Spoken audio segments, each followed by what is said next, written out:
دے گا۔ صاف ستھری زندگی، معیاری زندگی، خوبصورت شب و روز، آئیڈیل زندگی جس کو لوگ کہیں گے، وہ والی زندگی اسے دیں گے۔ اور دوسرے مقام پر سورہ طٰہٰ کی آیت نمبر 124 میں فرمایا وَمَنْ أَعْرَضَ عَنْ ذِكْرِی، جو ہمارے ذکر سے منہ پھیرے گا، جو ہمارا کھا کے چہرہ کسی اور طرف کرے گا، جو چلے گا ہماری زمین پر لیکن توجہ کسی اور طرف ہوگی، آسمان کی چھت ہماری بنائی ہوئی لیکن اس کے خیالات کہیں اور ہوں گے، فَإِنَّ لَهُ مَعِيشَةً ضَنْكًا، فرمایا ہم اسے تنگ زندگانی عطا کر دیں گے، اس کی زندگی تنگ ہو جائے گی، اس کی معیشت تنگ ہو جائے گی۔ گناہ زندگی کو تنگ کر دیتے ہیں، نیکی زندگی میں آسانی پیدا کرتی ہے۔ آپ کو اگر زندگی میں سکون چاہیے ہو تو آپ کسی غریب کی خدمت کر کے دیکھیں، اللہ کتنا سکون عطا کرتا ہے۔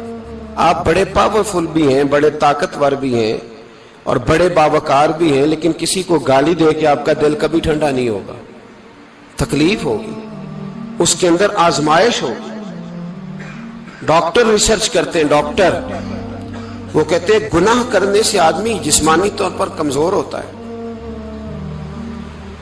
لیکن وہی عمل اگر وہ بطور نیکی کرتا ہے تو اللہ اس میں اسے قوت عطا فرماتا ہے، اسی عمل میں اللہ اسے قوت عطا کر دیتا ہے۔ میں صرف اشارہ دے رہا ہوں، اس بات کی تفصیل میں نہیں جانا چاہتا۔ میرے عزیز یہ یاد رکھیں کہ نیکی آپ کو سکون دے گی، نیکی آپ کو ٹھنڈا کرے گی۔ اللہ تبارک و تعالیٰ نے قوموں پہ عذاب نازل کیا اور قرآن مجید فرقان حمید نے ان قوموں کے تذکرے بیان فرمائے۔ بھائی کس لیے بیان کیے؟ کہ ہم عبرت حاصل کریں، ہم یہ غور کر لیں کہ یہ کام ہم نے نہیں کرنا، اس کام سے ہم نے بچنا ہے، ہم نے غور کرنا ہے کہ یہ چیز ہمارے اندر۔ لوگ کہتے ہیں نہیں جی نہیں، ہم پہ یہ عذاب نہیں آئے گا، بالکل نہیں آئے گا، اس میں شک نہیں۔ پر اللہ نے بیان کس لیے کیا تھا؟ بیان کیا قرآن مجید معاذ اللہ کسی ایسی چیز کا بیان کرتا ہے جس کی ضرورت نہ ہو؟ قرآن پاک نے ایک ایک حرف ایسا بیان کیا جس کی مسلمان کو ضرورت تھی۔ قوم نوح کا ذکر فرمایا قرآن پاک نے۔ حضرت نوح علیہ السلام کی قوم کو حضرت نوح علیہ السلام نے 1500 سال سمجھایا ہے۔ 15، کچھ لوگوں نے 950 سال لکھا ہے نا، اعلیٰ حضرت نے لکھا ہے 1500 سال عمر ہوئی حضرت نوح علیہ السلام کی۔ اللہ تعالیٰ بندے کو جلدی سزا نہیں دیتا، بلکہ قرآن مجید میں ایک جگہ رب کریم اس طرح بھی فرماتا ہے کہ جب بندے مجھے بھول جاتے ہیں تو میں ان کے لیے نعمتوں کے دروازے کھول دیتا ہوں۔ بندہ سمجھتا ہے کہ میں کچھ تو ہے نا کہ میرے اندر کہ میں جدھر جاتا ہوں خیر ہی خیر ہو جاتی ہے، وہ سمجھتا ہے کہ میری عقل ہے، حالانکہ اللہ اسے ڈھیل دیتا ہے، اللہ اسے ڈھیل دیتا ہے۔ گناہوں کی سزا کے 3 طریقے ہیں۔ ایک ہے متنبع کرنا، تنبیہ کرتا ہے اللہ، بندہ متنبع ہو جاتا ہے، یہ اللہ کا بہت بڑا احسان ہوتا ہے۔ ایک ہوتا ہے مہلت دینا، اور ایک تیسرا ہوتا ہے اللہ خفیہ تدبیر کرتا ہے۔ تھوڑا سا سمجھیے گا، انسان پر کوئی آزمائش آئی، فوراً اس کی چھٹی اس نے کہا کہ وہ فلاں جگہ غلطی کی تھی تب ایسا ہوا ہے۔ ہوتا ہے نا کئی دفعہ آواز آتی ہے نا اندر سے، چلیں بول دیں کچھ نہیں ہوتا آپ کو، اللہ جانتا ہے یہاں کوئی کچھ نہیں کہے گا آپ کو، اور ہماری تو ویڈیو بھی نہیں گھومتی، یعنی خبر بھی نہیں ہو کہ کس نے ہاں کر دی کس نے نہ کر دی۔ آپ بغیر ٹینشن کے بات چیت کریں، آج کچھ نہیں ہوتا انشاءاللہ تعالی۔ آتی ہے اندر سے آواز؟ میں آپ سے اس لیے ان چیزوں کی تصدیق کراتا ہوں کہ باقیوں کو بھی آتی ہے کہ نہیں، اس لیے تصدیق۔ کبھی کوئی کسی جگہ انسان پریشان ہوتا ہے تو محسوس کرتا ہے کہ وہاں مجھ سے ہوتا ہے نا جی، جس کو یہ نصیب ہو جائے بڑا خوش نصیب آدمی ہے۔ حضرت مولا علی فرماتے ہیں اگر تجھے دنیا میں سزا مل گئی تو بچ گیا ہے، سمجھ پھر اللہ کرم کرے گا، آخرت میں سزا نہیں دے گا۔ اور یہ یاد رکھ لے، وما اصابکم من مصیبت فبما کسبت ایدیکم ویعفو عن کثیر۔ اللہ فرماتا ہے دنیا میں تجھے جو بھی تکلیف پہنچتی ہے وہ تیرے ہاتھوں کے کرتوتوں کی وجہ سے پہنچتی ہے۔ ویعفو عن کثیر، فرمایا کثیر گناہ تو میں ویسے ہی معاف کر دیتا ہوں۔ یہ جو تیری زندگی میں دکھ ہے نا، یہ بھی میری قلیل سزائیں ہیں۔ یہ کثیر پر سزا، یہ قلیل ہے، قلیل یہ جو تمہاری زندگی میں تکلیف ہے۔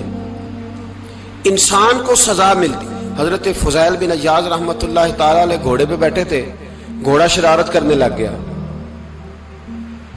اچھلنے لگ گیا، کودنے لگ گیا، تو حضرت فضیل بن عیاض نیچے اترے، ایک کونے میں جا کے نماز کی نیت باندھ لی، 2 رکعت نماز پڑھی، پھر دیر تک استغفار پڑھتے رہے، روتے رہے، دعا کرتے رہے، واپس آئے۔ خادم عرض کرنے لگے حضور سمجھ نہیں آئی، گھوڑے نے تھوڑی سی شرارت کی، وہ بدکا ہے، آپ نے اس کو چھوڑا ہے اور چھوڑ کر کے آپ نماز میں لگ گئے۔ تو حضرت فضیل بن عیاض فرمانے لگے جب بندہ اللہ کی نافرمانی کرتا ہے نا تو جو چیزیں اس کی فرما بردار ہوتی ہیں وہ اس کی نافرمانی کرنے لگ جاتی، تو مجھے محسوس ہوا تھا کہ میں نے کہیں اللہ کی نافرمانی کی ہے، اس لیے ایسا ہوا ہے کہ میرے گھوڑے نے میری، تو میں توبہ کرنے لگا ہوں، اور اب دیکھتا ہوں بیٹھ کے بھلا کیا ہوتا ہے۔ میں نے سچی توبہ، حالانکہ مجھے یاد نہیں کہ میں کہاں بولا، پر کھری اور سچی توبہ کی، دوبارہ گھوڑے پہ بیٹھے تو گھوڑا بالکل صحیح ہو کے ساتھ چلنے لگ گیا۔ میرے بھائی، جب یہ تنبیہ ہے اللہ کی طرف سے، یہ متنبہ کیا جاتا ہے کہ تو بعد آ جا۔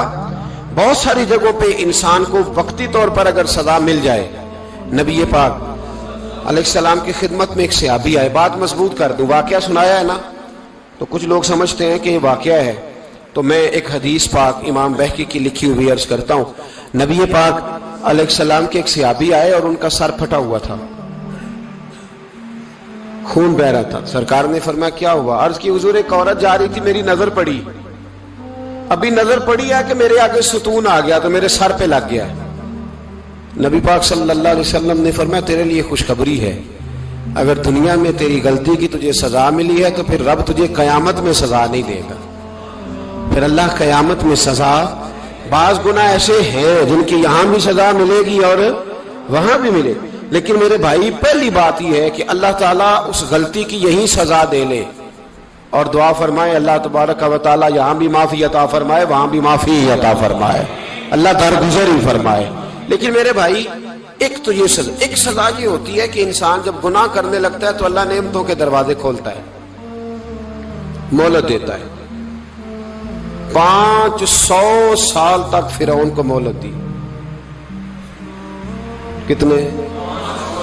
یہاں جو 5 سال حکومت کر لیتا ہے وہ کہتا ہے سب سے قابل میں ہی ہوں، مجھے مہلت جو ملی ہوئی ہے۔ 500 سال مہلت دی اللہ تعالیٰ نے، اور فرعون کی قوم پر پتہ عذاب کس طرح کے آئے تھے؟ ٹڈیاں مسلط کر دی اللہ نے۔ یہ گھومتی نہیں چھوٹی سی، ہم اپنی زبان میں اس کو کچھ لوگ مختلف ناموں سے یاد کرتے ہیں، کوئی مکڑی کہتا ہے، کوئی کچھ کہتا ہے، مسلط کر دی، جاتی نہیں۔ ان پر بنی اسرائیل کے ان مقابل جو فرعون کی قوم تھی ان پر الزام اس طرح کا عذاب آیا کہ مینڈک مسلط کر دی اللہ تعالیٰ، برتن کھولتے تھے اندر مینڈک نکلتا تھا، دنیا کی ہر دوائی استعمال کرتے تھے لیکن مینڈک نکل آتا تھا۔ تھوڑا سا سمجھا کریں چیزوں کو، ہمارے رنگ نہیں زیادہ گورے کہ ہم پر عذاب نہیں آتا، کوئی بہت زیادہ اللہ تعالیٰ معاف فرمائے دولت نہیں جمع کرا بیٹھے شاہی خزانے میں کہ ہم سے پوچھا نہیں جائے گا۔ یہ مہلت ہے، مہلت کو مہلت سمجھو، پھر جب پکڑ آتی ہے نا اللہ کریم کی، میں نے دیکھا ہے کروڑوں روپیہ، 6 اولادیں، ایک شخص کے بچے باہر سے آ رہے تھے، وہ بندہ بیمار تھا، مجھے کہنے لگا حضرت جی دعا کریں میں ان کے آنے سے پہلے مر جاؤں ورنہ آ کے مجھے مار دیں گے، دعا کریں۔ اتنی بے سکونی، کروڑوں روپیہ پڑا ہے تو یہ عذاب نہیں؟ کوئی ضروری ہے کہ پتھر ہی برسیں گے تو سمجھ آئے گی؟ یہ جو سگا بیٹا بوڑھے باپ کے قریب سے گزر جاتا ہے، سلام نہیں لیتا تو اس کو عذاب نہیں سمجھتے؟ یہ جو امت کی بیٹیاں، امت کی بچیاں، ہماری بچیاں ایک سال کے اندر 75,000 ہزار بچی ایک ڈویژن سے بھاگ کے شادی کر رہی ہے، اور ایک صوبے سے، تو اس کو آپ اللہ کا عذاب نہیں سمجھتے؟ یہ معمولی بات ہے؟ نہیں ہمارے رنگ ہو رہے، ہم بڑے سمارٹ ہیں۔ 1500 سال مہلت دی نوح علیہ السلام کی قوم کو، کتنے سال؟ بول کے بتائیے، بول کے دوبارہ بولیے، 1500 سال۔ کوئی آدمی اپنی سمارٹنس پہ خوش نہ ہو جائے کہ 20 سال ہو گئے میں تو نافرمانی بھی کر رہا ہوں، روٹی بھی پک رہی ہے، میں تو حرام بھی کھا رہا ہوں، پھر بھی سب ٹھیک ہے۔ 1500 سال مہلت دی، پھر حضرت نوح کہنے لگے اللہ میں نے تو بڑا سمجھایا، نہیں باز آتے، تو رب کریم نے فرمایا کشتی بناؤ. اللہ کے پیغمبر کشتی بنانے لگے تو قوم مذاق اڑانے لگ گئی. اب کیا کرنے لگے ہو؟ اب کشتی بنانے لگے ہو، خیر تو ہے، قوم مذاق اڑا رہی ہے. حضرت نوح علیہ السلام کا آپ نے کشتی بنائی، پانی کہاں سے نکلا؟ نہ بارشیں ہوئی نہ سیلاب آئے، ایک تندور تھا اس کے اندر سے پانی نکلنا شروع ہو گیا. کبھی تندور سے بھی پانی نکلا ہے، پر جب نکالنے والا چاہتا ہے تو وہاں سے بھی ایک تندور سے پانی نکلا. اتنا نکلا اتنا نکلا اتنا نکلا کہ قوم ساری ڈوب گئی. قرآن مجید کے صفحات شہادت دیں گے کہ حضرت نوح کی قوم کا بچہ بچہ بہہ گیا. بچے صرف وہ تھے جو حضرت نوح کے ساتھ ہو گئے، تباہ ہو گئی. اللہ بے نیاز ہے، بے نیاز. 1500 سال مہلت ملے اور تو پھر بھی کہے رب بڑا کریم ہے، معاف کر دے گا. 1500 سال تجھے گنجائش دے اور تو کہے کوئی نہیں، بات معافی ملنی چاہیے ابھی بھی. میرے بھائی، حضرت صالح علیہ السلام کی قوم، حضرت صالح نے تبلیغ شروع کی تو کہنے لگے پہلے معجزہ دکھاؤ. جی آج تو نہیں لوگ معجزے مانگتے، آج بھی لوگ کرامتے اور معجزے. اللہ معاف کرے، جو چیزیں معجزہ تو ہو نہیں نہ سکتا، لیکن آج بھی لوگ، آپ یقین کریں، کہتے ہیں یہ بڑی نمازیں پڑھتا ہے تو پھر بخشا کیوں نہیں گیا، پھر کیوں نہیں منو سلوا کیوں نہیں اترا اس پر، پھر میں بھی اسی طرح ہی ہوں، کیا اس کے اندر خوبی آ گئی؟ مولوی بھی ویسے ہی ہے، صوفی بھی ویسے ہی ہے. لوگ مانگ نہیں رہے، لوگ دلیلیں مانگ نہیں رہے، ابھی بھی لوگ بحث نہیں کرتے. کیا فرق آ گیا جی؟ ویسے ہی ہیں سارے. اللہ تعالیٰ سے ڈرنا چاہیے. ہمیں سامنے والے کی طرف دیکھ کر صحیح ہونے کا حکم نہیں ہے، ہمیں اپنی اصلاح کا حکم ہے. اپنی طرف دیکھ کے اپنے آپ کو ٹھیک کرنے کا. الزام لگا کے گزر جانا، اس کا کوئی مطلب. سنو اور یاد رکھو، حضرت صالح علیہ السلام سے کہنے لگے پہلے معجزہ دکھائیں. تو حضرت صالح علیہ السلام نے فرمایا اونٹ کہاں سے پیدا ہوتے ہیں؟ کہا اونٹنی کے بطن سے. فرمایا آؤ میں تمہیں پہاڑ کے اندر سے اونٹنی پیدا کر کے دکھاتا ہوں.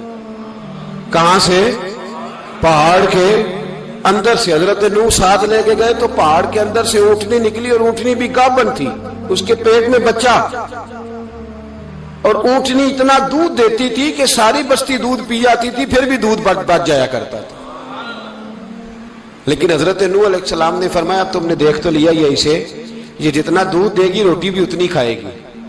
ایک دن تم سارے پانی پیو گے، ایک دن یہ سارا پانی پیا کرے گی. ایک دن تم سارے باقی جانوروں کو گھاس کھلاؤ گے، ایک دن یہ اونٹنی. اور اونٹنی کا نام کیا؟ ناقۃ اللہ، اللہ کی اونٹنی.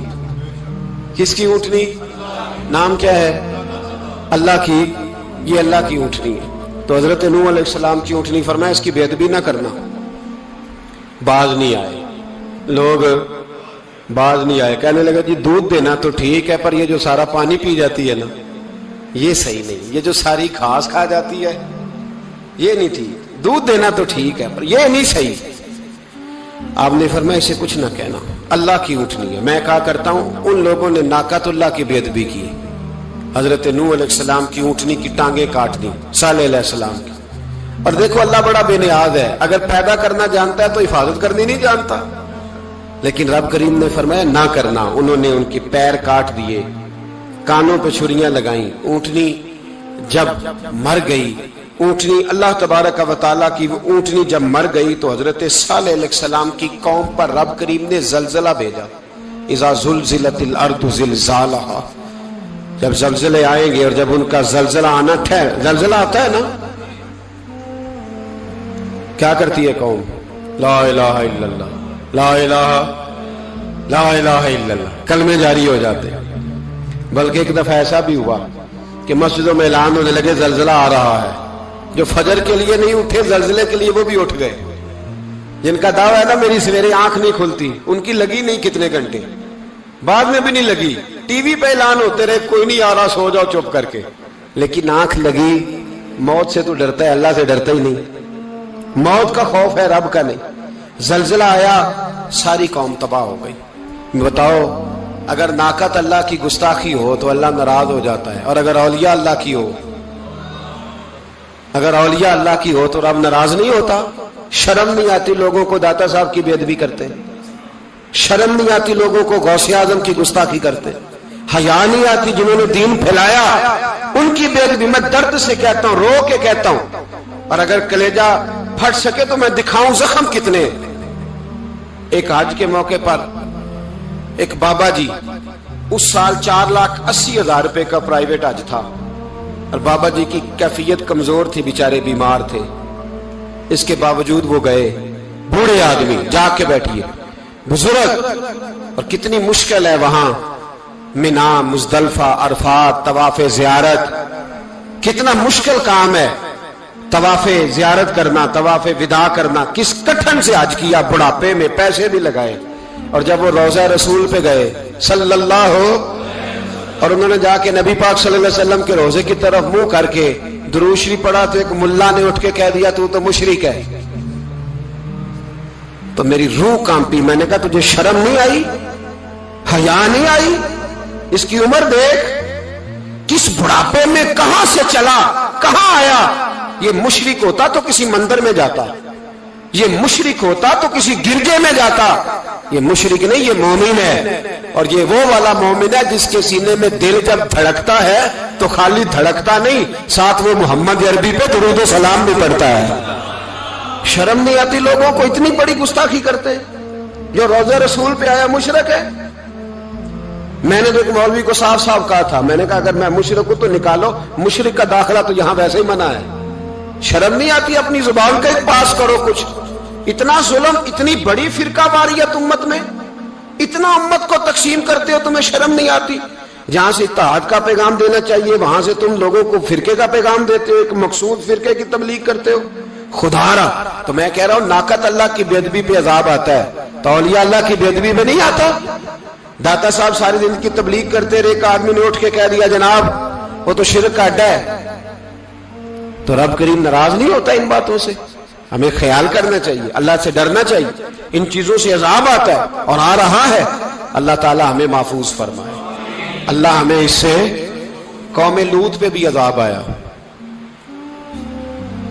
ہم جنس پرستی،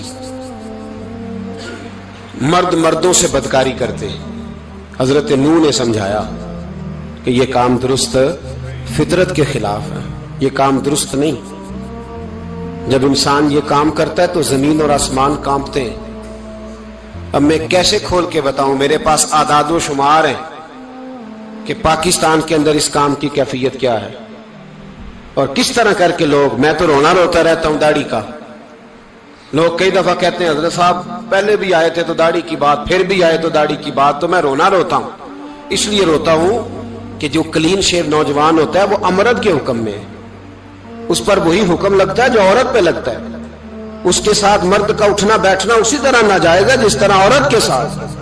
حضرت جنید بغدادی رحمت اللہ تعالیٰ علیہ کے سامنے ایک شخص نے کہا وہ کتنا خوبصورت نوجوان جا رہا ہے، تو آپ فرمانے لگے تو حافظ قرآن نہیں؟ کہا ہاں۔ فرمانے لگے جا اپنے حفظ کی خیر بنا۔ وہ شخص کہتا ہے میں نے اس بغیر داڑھی والے کلین شیو نوجوان کو بری نظر سے دیکھا، مجھے قرآن پاک ہی بھول گیا، سارا قرآن پاک بھول گیا۔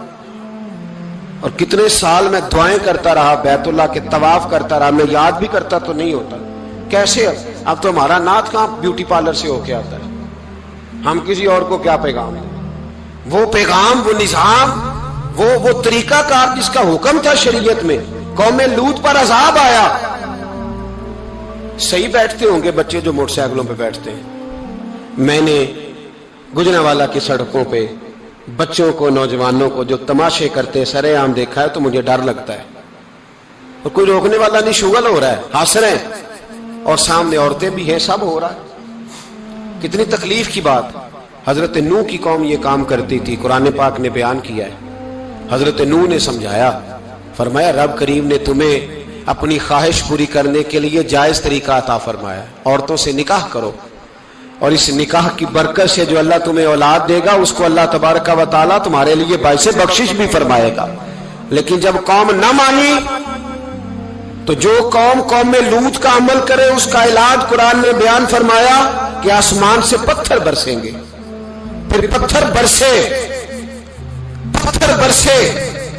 اور جن کے بڑے بڑے اچھے دماغ تھے ان کے دماغ چکنا چور کر دیے گئے، تباہ کر دیے گئے، ان کے دماغ زمین پر بچھاڑ دیا گیا۔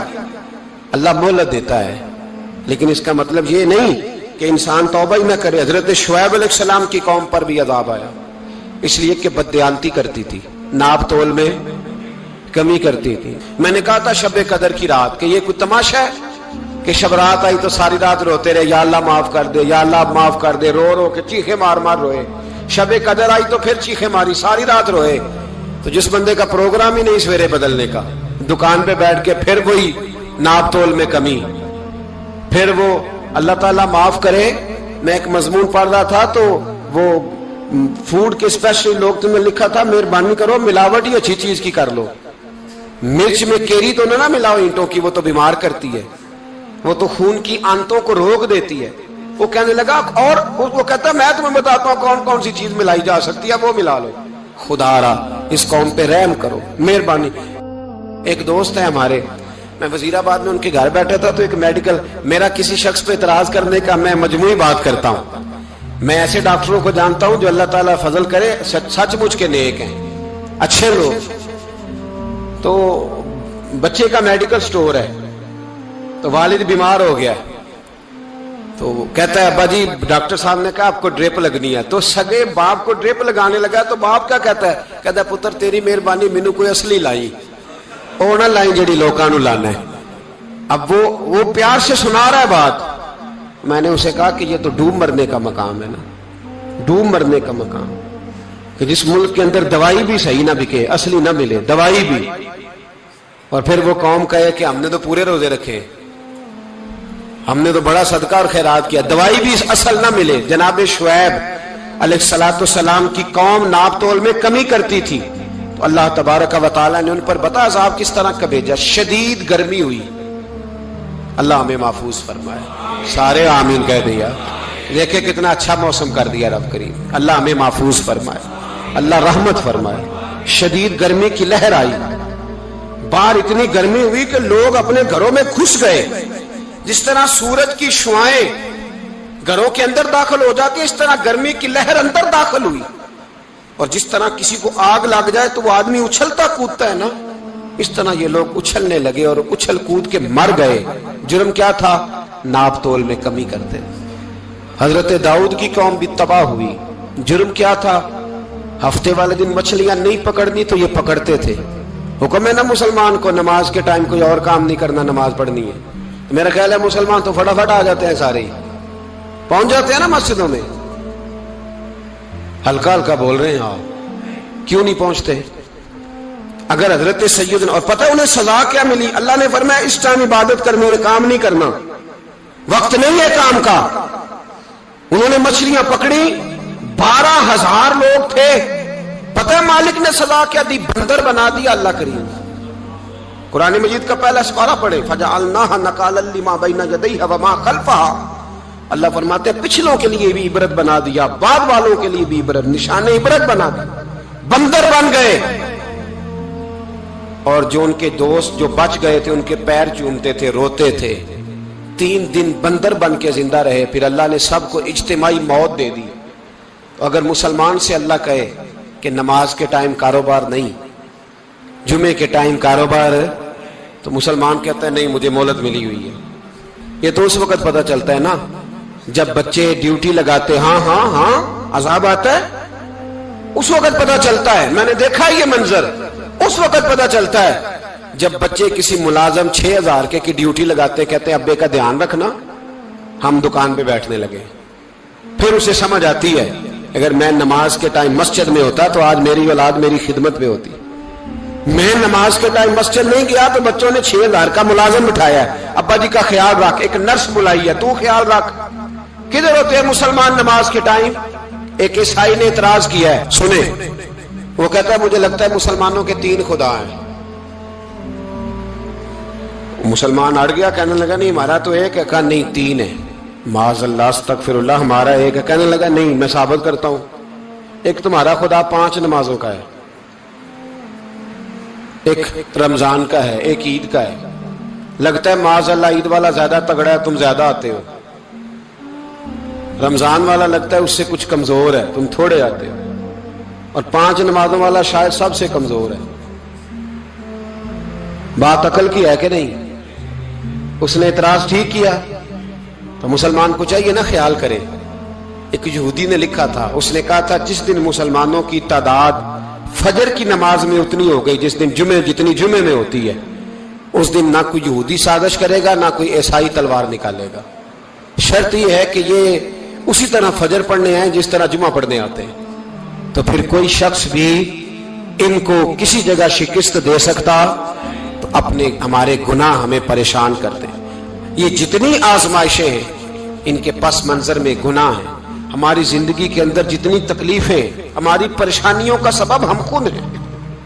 بہت ساری جگہوں پہ ہم غلطی کرتے ہیں, اس کی ہمیں سزا ملتی, غلطی کی سزا. ایک نوجوان نے مجھے بڑی گہری بات سنائی, میرا قریبی تعلق تھا. کہنے لگا گھر میں بڑا مسئلہ ہے, بڑی پریشانی ہے, ماں اور بیوی کا ماحول اتنا سخت ہو گیا ہے کہ نمٹ نہیں سکتا. آپ یقین کریں میں نے ڈیٹیل سے ساری چیز کو سٹڈی کیا, میرے پاس اتنا وقت نہیں ہوتا, پھر بھی میں نے اس فیملی کو پورا پڑھا تو غلطی نوجوان کی نکلی. نہ اس پہ اماں اعتبار کرتی ہے نہ بیوی اعتبار کرتی ہے. اس نے جھوٹ بول بول کے اس طرح کی ماحول پیدا کر دیا ہے کہ کوئی اس پر اعتماد کرنے کو تیار ہے. اگر آپ ناراض نہ ہو تو ایک بات کروں, پتہ ہے گھر میں ماحول کب خراب ہوتا ہے؟ باہر والے ہماری تقریر سنتے ہیں, گھر والے ہمارا عمل دیکھتے ہیں. جب وہ دیکھتے ہیں نا کہ یہ کس طرح کا شخص ہے, اس کے رویے, اس کا کردار, اس کا لب و لہجہ کتنا برا ہے اور یہ کردار کا کتنا کمزور ہے. اعلیٰ حضرت فرمایا کرتے تھے نیک وہ ہوتا ہے جس کی تنہائی صاف ستھری ہوتی ہے. اس لیے ماحول بگڑ جاتا ہے. یہ جو ہم کہتے ہیں نا میرے سجن بڑے بنتے ہیں پھر ٹوٹ جاتے ہیں, کچھ لوگ ایسے ہوتے ہیں جو ان کے پاس جاتا ہے انہی کا ہو جاتا ہے. وہ کہیں اور کے قابل کیوں بھلا؟ اس لیے کہ ان کے کردار میں ٹھنڈک دیکھتا ہے, ان کے لب و لہجے میں مٹھاس دیکھتا ہے, اس شخص میں اتنی خوبصورتی دیکھتا ہے کہ اسی کا بن جاتا ہے. حضرت ابراہیم بن ادم کے پاس ایک نوجوان آیا, کہنے لگا میں گناہ کرنا چاہتا ہوں. فرمانے لگے بالکل کر, اللہ کا دیا ہوا رزق کھانا چھوڑ دے اور گناہ کر. کہنے لگا یہ نہیں ہو سکتا. فرمانے لگے چل پھر اس طرح کر, رب کی زمین پہ نہ رہ, کسی اور کی زمین پہ چلا جا. کہنے لگا یہ بھی نہیں ہو سکتا. فرمانے لگے چل اللہ کی چھت سے نکل جا. کہنے لگا یہ بھی نہیں ہو سکتا. تو آپ رو پڑے. فرمانے لگے پھر جناب اسرائیل جب آئیں تو ان سے کہنا مجھے 2-3 سال کی مہلت دے دے, پچھلی میری گناہوں میں گزر گئی, میں ذرا 3 سال عبادت کر لوں. تو وہ شخص بھی رونے لگا, کہنے لگا حضور وہ مہلت نہیں دیتے, وہ جب لینے آتے ہیں تو پھر لے کے اللہ تعالیٰ نے جب انسان بنانا چاہا نا تو جناب جبریل کو کہا مٹی لے کے آ زمین سے. حضرت جبریل نے مٹی پہ ہاتھ ڈالا تو باقی کی مٹی رونے لگ گئی, اسے جدا نہ کر. تو جناب جبریل چھوڑ کے چلے گئے. حضرت میکائیل کو بھیجا مٹی لا, مٹی پہ ہاتھ ڈالا تو باقی کی مٹی رونے لگ گئی, چھوڑ کے چلے گئے. جناب اسرائیل کو بھیجا, مٹی پہ ہاتھ ڈالا تو باقی کی رونے لگ گئی, چھوڑ کے نہ جاؤ. تو حضرت اسرائیل فرمانے لگے تیرا رونا دیکھو کہ رب کا حکم دیکھو. وہ لے گئے, جب پیش کی تو رب کریم نے فرمایا اسرائیل جان نکالنے کی ڈیوٹی بھی تیری, تو مٹی کو لے آنا, باقی مٹی روتی بھی رہے تو روتی رہے. جب میرا فیصلہ آ جائے تو پھر اس میں کوئی گنجائش, ہم کھاتے بھی اللہ کا ہیں, نافرمانی بھی اس کی کرتے, زمین پہ بھی اس کی چلتے ہیں, نافرمانی بھی اس کی کرتے, حکم کسی اور کا مانتے, چھت پہ رب کریم کی رہتے. اس طرح نظام نہیں چلتا. میرے بھائی یاد رکھ لو, گناہوں کی سزا ملے گی, زندگی تنگ ہو جائے, یہاں بھی آزمائش ہوگی اور وہاں بھی. میں نے درس پہ کہا تھا, پھر بات کہتا ہوں, یہ میں اپنے لیے کہہ رہا ہوں, توجہ ہے میری بات پر. دعا فرمایا کرے کہ جو کچھ ہم نظر آتے ہیں اللہ ہمیں ویسا بننے کی توفیق بھی عطا فرما. اللہ ویسا بننے کی, یہ مشکل معاملہ ہے, مشکل. دیکھیں نا ایک آدمی سیاستدان ہے, اس نے بڑے اچھے نعرے لگائے, انقلاب آ جائے گا, میں غریب کا بھلا کر دوں گا, میں یتیموں کے سر پہ ہاتھ رکھوں گا, میں مجبوروں کی مدد کروں گا, میں دکھیوں کی مدد کروں گا, مزدوروں کو. اس نے اچھے اچھے نعرے سکھائے, اچھا اس نے پیغام دیا. اندر اس کے یہ تھا کہ اقتدار ملے گا تو مرضی کروں گا. لوگ اس کے گرد بھی گئے, اس کی گاڑی کے پیچھے بھی بھاگے, لوگوں نے اس کے نعرے بھی لگوائے, جیب سے پیسے لگا کے اس کے پوسٹر بھی شائع کیے. لوگ اس کے گرویدہ ہو گئے, لوگوں نے پوری, اور میری قوم نے تو بیچاری نے کئی دفعہ دھوکے کھائے. جس نے نعرہ لگایا غریب اسی کے پیچھے مسیحا بن کے چل پڑا. آج دھوکہ دے لیا, لوگوں کو پیچھے لگا لیا. یہ بتاؤ اگر راز کھل جائے, اگر راز کھل جائے کہ یہ دھوکہ دے رہا ہے, یہ فریب کر رہا ہے, تو لوگ اس کا کیا حال کریں گے؟ یہ راز قیامت میں کھل جائے گا. قیامت میں یہ راز یہ کھل جائے گا, کھل جائے گا یہ دھوکے باز تھا. اذا زلزلت الارض زلزالہا, جب زلزلہ آئے گا جیسے اس کا آنا ٹھہرا. واخرجت الارض اثقالہا, زمین اپنے بوجھ باہر نکال دے گی. اس سے مراد کیا ہے کہ زمین پہ جو جرم ہوئے زمین بتا دے گی, باہر نکل آئے. وقال الانسان ما لہا, انسان کہے گا اسے کیا ہوا, یہ تو سب کچھ بتا رہی. بوجھ باہر نکال دے گی. ایک آدمی پیر طریقت بن کے بیٹھ گیا, جبہ کبا پہن کے بڑی پگڑی باندھ کے بیٹھ گیا, اچھی اچھی نیک باتیں بتانے لگا. لوگ اس کی دست بوسی کرنے لگے, ہاتھ چومنے لگے, پیچھے لگ گئے, خدمت کرنے لگے, جیب سے نذرانہ دینے لگے. اس کے نام پر لوگ اپنی جیب سے لنگر پکانے لگے, خانقاہ کی خدمت ہونے لگی. مہمان اس کے آتے, نوکری کوئی اور کرتا. میں نے کہا تھا شاید اپنے لیے کہہ رہا ہوں. ڈیوٹیاں لوگ کرنے لگے, حالات بدلنے لگے. لیکن اس کے اندر تو چور تھا, وہ تو دکاندار تھا. تو یہاں جو اس کے پیچھے لگے تھے وہ تو سچے تھے, انہیں تو اجر ملے گا. لیکن اس کا جب راز کھلے گا تو بڑی رسوائی ہوگی. اس کا جب راز کھلے گا تو بڑی. ایک میری طرح کا دیندار تھا, جو چہرے کا تو نیک تھا, اندر پتہ نہیں کیا کچھ تھا. ایک طوائف گزر رہی تھی, اس نے اس کو تبلیغ کر دی. کہنے لگا بس کر دے, سیانی بن جا. تو کسی دانشور نے لکھا ہے اس نے بڑا سخت جواب دیا اس عورت نے. کہنے لگی بابا میں تو جو ہوں وہ نظر بھی آ رہی ہوں, تو بتا جو تو نظر آتا ہے وہ تو ہے کہ نہیں. اس بندے نے چیخ ماری اور بے ہوش ہو کے گر پڑا. تو لوگوں نے کہا بابا آج کسی صوفی کا کلام سنا ہے جو بے ہوش ہو گیا. تو اس نے کہا نہیں, آج طوائف کی بات سنی ہے, طوائف کی. اور وہ عجیب بات کر گئی ہے, وہ کہہ گئی ہے میں تو جو ہوں میں نظر آ رہی ہوں, تو بھی تو بتانا, تو بتانا کہ تو دستار امامت پہنتا ہے.